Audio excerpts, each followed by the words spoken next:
আপনি চিন্তা করতেছেন যাকে ছাড়া আপনি বাঁচতে পারবেন না, বা তাকে ছাড়া আপনি চলবে না, কিন্তু ভাগ্য একদিন এমন একটা জায়গায় নিয়ে যাবে দুজনকে, দুজনেরই দুজন ছাড়া চলবে।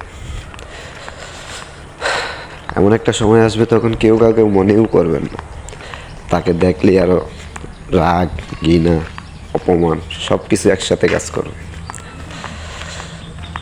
আমরা অনেকেই আছি তাকে ছাড়া বাঁচবো না, তাকে ছাড়া চলতে পারবো না বলে ফ্যামিলিকে অনেক রকম কষ্ট দিই, কিন্তু একটা সময় বুঝতে পারি যে ওই মানুষটা বলছিল, আমার চিন্তা ভাবনাগুলো বলছিল, তখন আসলে কিছু করার থাকে না, পরিবারকেও কিছু বলার থাকে না।